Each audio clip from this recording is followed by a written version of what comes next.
Hi, this is Lee Poskanzer with your Digital Asset Moment. Today we're going to talk a little bit about passwords and password sharing. While it seemed like an appropriate recommendation in the past for many advisors to tell their clients, it was much simpler back in the days when we had very little online in terms of private matter or high value items that we need to get access to. But times have changed. We've now got a lot more accounts online. We have a lot more investments online. We have a lot more private and personal matter online that we may not want somebody to share or to grant everybody access to. So passwords and password sharing right away off the bat is not a great idea because there's no controls over it. And there are many other complications and challenges that come with it. I'm going to talk about 5 different areas today. I'm going to talk about the law and password sharing. We'll talk about some of the liabilities that come with it. We'll talk about just client behavior and practical use of passwords. And then we'll talk about security measures that are being implemented by custodians and content providers. And then lastly, we'll talk about some of the timing and estate issues that come with password sharing. So let's first talk a little bit about the law. So there are federal laws and state laws that protect our privacy, and some even go as far as to prohibit the sharing of passwords. So we want to know right off the bat, we're already putting ourselves at risk when we talk about sharing passwords with friends and family. It is also prohibited in vast majority of the site owner's terms of service agreements. We have to remember that password sharing is asking somebody to go in and impersonate the account holder. What that ultimately means is somebody can go in and start making purchases without authorization or reputational disparagement. And if we're recommending passwords to our clients, it puts us and our firms at vicarious liability. Because if those passwords are compromised, either because I wrote them down and gave them to a friend and their house was robbed and now somebody has access to all my accounts and my information, or I sent it to them via email, which is an unsafe method, and it's hacked, well, I could probably turn to the person who gave me that advice and said, you write down your passwords and share them. Even if we walk that line and don't say share them, but we bring that horse to water, we know what the intent is, and we might be held liable for that. So we could be held liable for vast majority of activities that are nefarious or identity theft, things of that nature. We also know that because of these issues and because site owners are tasked with preventing or protecting our privacy, they're always enhancing security measures to protect data. Whether you're an app or a website owner, you're constantly thinking about how do you protect your client's privacy and how do you protect that information, those contents, those intimate thoughts, etc. So what have they done over the last few years?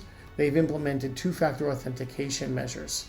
So not only do you have to use your password, but then you're met with additional codes that can be sent to your cell phone, or security questions that have to be answered, or provide biometrics, which will probably be even more expanded going into the future. If any of these security measures aren't complete, then it appears to the content provider as hacking. So if there are multiple attempts made with passwords that are incorrect, outdated, or just miscued, to the site owner, it looks like hacking. Somebody's trying to break into that account holder's account, and it could lead to police showing up at the door. It could lead to account lockout for the estate. There are many other aspects that may occur with this. The same is true with security questions or codes. If they're sent to a phone and they're requested several times, if they're not being responded to appropriately, and let's say the estate representative does not have access to hardware to get that code, well, at some point the account holder is going to say, hey, this is something funny is going on here. Same with the security questions. If the question isn't answered appropriately, site owners are going to start questioning, well, what was the first car that you owned? I put in Dodge Dart, Monaco, Plymouth Valiant. I get it wrong. Somebody remembers I remember what that car was, but I can't remember exactly how it was spelled or how it was inputted. Well, the site owner doesn't know that. They just see failed attempts, which then can lead to permanent lockout, because now to the site owner, it also doesn't know what the dynamics of the relationship are between their account holder and the person they gave the passwords to. And if those passwords change, particularly by being proactive by the account holder to the content provider, when someone's trying to get in and they don't have the right password, they don't know the family dynamics or the fractured friendship or the divorce that took place. So they may say, geez, maybe the account holder changed the password because they wanted to prevent that person from getting in. So now we actually have, by de facto, a commentary on who's to get access and who's to be able to get disclosure of account information. So we have to be careful of those security measures that are put in place. Additionally, we have to think about the timing.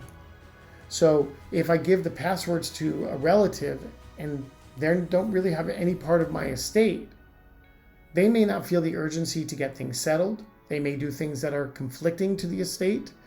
They may not be able to carry out their duties. And if that person were to pass away or become unavailable, well, now I'm relying on somebody that is no longer there, which makes it even harder for content providers to understand or get a grasp on who's supposed to have information.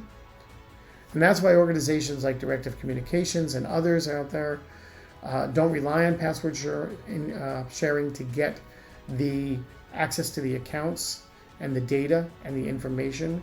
We allow the account holder to make their directives very clear and known, so that when we provide our packages that have data requirements, documentation requirements, and follow their submission methods, we're able to facilitate the administration of the account and the transition of the asset to the appropriate representative or heir.